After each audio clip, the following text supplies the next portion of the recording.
And this morning we are joined by a scholar, a priest, and a global voice on Catholic thought and cultural understanding. This is Father Stan Ilo.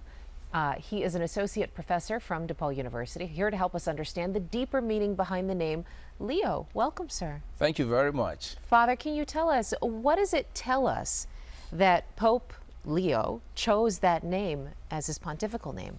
It's very significant, the name a pope chooses. And the last pope, Pope Leo the 13th, was known as a pope that introduced, formally if you like, Catholic social justice through the document he issued in 1891 on new things. And then he was also the pope that formally instructed for an end to slavery.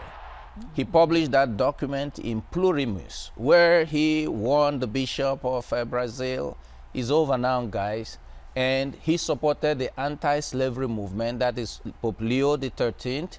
He inaugurated or set up what you might call the anti-slavery czar, wow. Cardinal Lafigérie, who was actually the primate in Africa, and gave his own personal money to support the anti-slavery movement and the missionary movement, not only in Africa, but in Latin America and the rest of the world.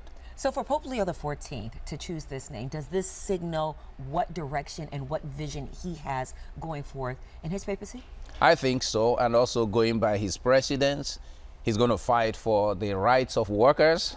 He's going to fight for the right of peasants, especially in Peru. He's been all over the world. He was the general of the Augustinians in Rome. Yes. You know, some of my colleagues in Nairobi, in Nigeria, were all dancing as if to say it was an African who was elected because he understands, he gets it, this man. He's your regular guy. And I think that we are getting Pope Francis redo somehow because Pope Francis, with all the outreach to the poor, an inclusive church, a diverse and affirming church, love for all, global solidarity. But here, you're getting also someone who is very, very smart, who pays attention, like Pope Leo XIII, to deepening the Catholic intellectual tradition, engaging the world through dialogue, not running away from the world, but engaging the world through conversation. And it's such an important thing because the Catholic Church is growing in parts of the world now. Pope Francis appointing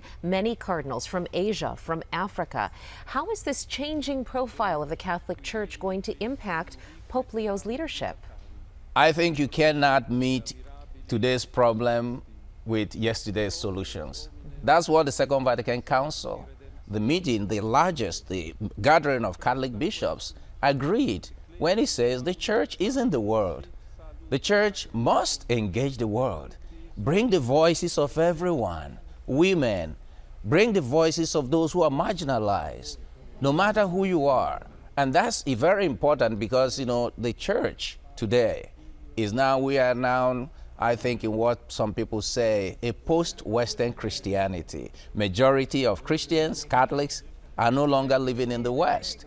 So Pope Leo, I think, understands the global nature of Catholicism, but also the diversity in the world. So I think he's your typical DEI Pope. So those who think DEI is a big problem, they are in for a real treat. Oh, yeah, that is quite the buzzword there. We're going to let you go in just a few minutes, and thank you so much for your time this morning. But personally, what gives you hope, Father, about this new Pope? Yeah, I tell you a story that what gives me hope. So I was in charge of North American working team for a project that Pope Francis inaugurated in 2021 called Doing Theology from the Existential Peripheries of Life. So Pope Francis asked us to go and see and listen to those who are not listened to in the church. Women, so I went to Cook County Jail, I went to the retirement homes here to meet with the elderly who couldn't participate in the synod and the formal structures of the church.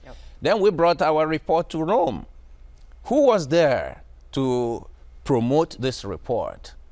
Archbishop, then Bishop Prevost, because he had not yet come to Rome as the head of the dicastery for bishops. Now, he participated in this project. He was excited that the church listens to those at the existential peripheries, people in El Paso that I met, people in Ciudad Juarez that I met, and that gives me hope that he will focus on what really matters to people today, not about his power, not about the appurtenances of privilege, but he will focus on listening to the voices of so people. Important, Father Stan Ilo. Thank you so much for your time this morning.